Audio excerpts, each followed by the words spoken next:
السلام عليكم. النهاردة هنعمل مع بعض وصفة جميلة جدا باستخدام البلح. البلح كتير جدا في الأسواق وأسعاره كويسة جدا، فالنهاردة هنعمل بيه أحلى وصفة وندخل مع بعض على طريقة التحضير.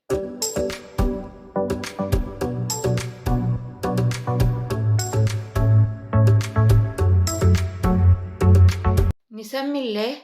أنا معايا 2 كيلو من البلح. نوعية البلح الموجودة معايا هي البلح السماني.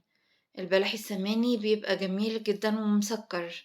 ممكن تستخدمي الوصفة بتاعتنا دي بأي نوع بلح موجود عندِك أو أنتِ تفضّليه.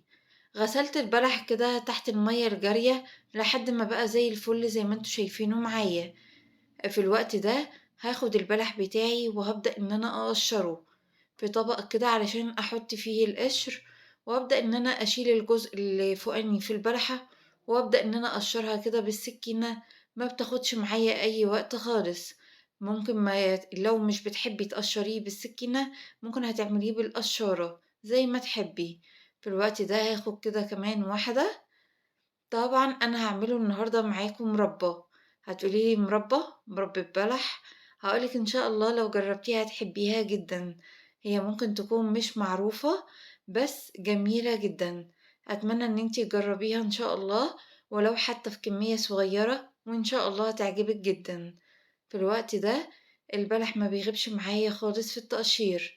طب لو سألتيني في الوقت ده هو أنا ممكن ما أقشرش البلح وأبدأ إن أنا أقطّعه على طول وأبدأ بعد كده في الخطوات اللي بعد كده، هاقول لِك لأ مش هينفع، لإن القشرة بتاعة البلح هتفصل أثناء التسوية.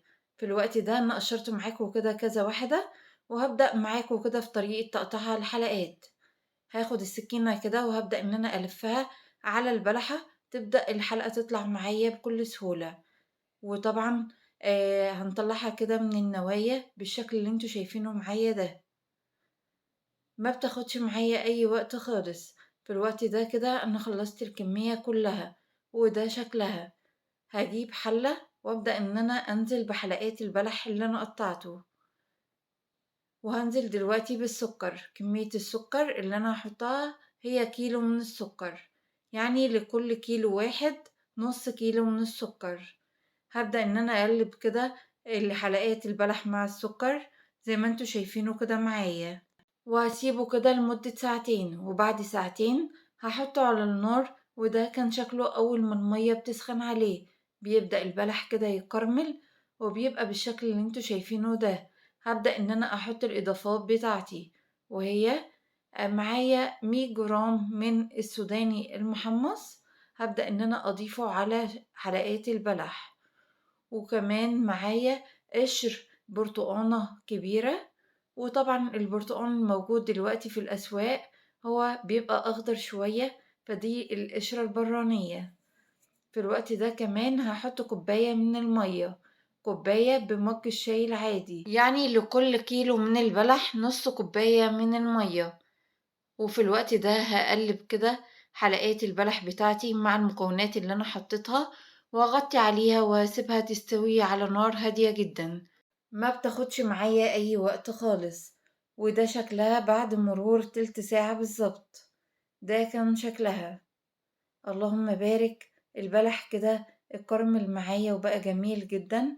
وفي الوقت ده استوت حوالي 95%.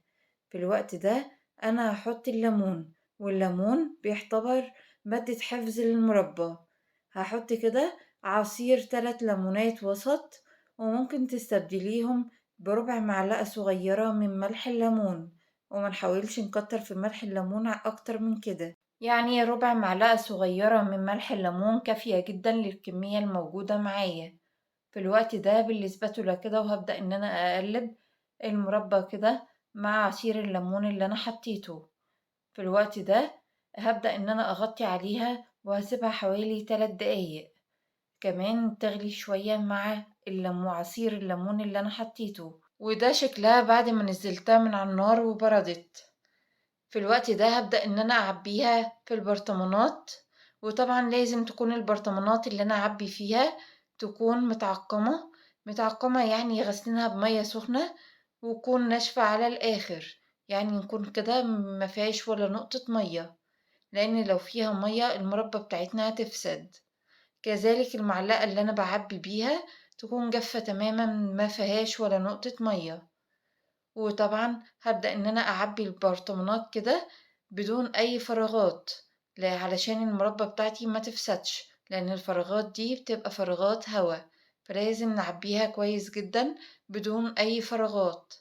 وطبعًا النصايح دي ناخدها في أي نوع مربى إحنا بنكون عايزين نخزّنه. في الوقت ده هاملا كده معايا البرطمانات الموجودة معايا، وده شكل الحلة اللي أنا عملت فيها المربى، ما شاء الله تسوية ممتازة. ومن 2 كيلو من البلح عملت معايا 4 برطمانات، وعلبة تلاجة كبيرة، ما شاء الله اللهم بارك، كمية كبيرة جدًا، تنفع معانا في فطار، في عشا، في ساندوتشات. أتمنى إن انتي تجربيها وتعجبك، ويا ريت لو عجبك الفيديو ما تنسيش تعملي لايك وتعملي اشتراك في القناة وتسيبيلي رأيك في التعليقات. وفي نهاية الفيديو أستودعكم الله الذي لا تضيع ودائعه. السلام عليكم ورحمة الله وبركاته.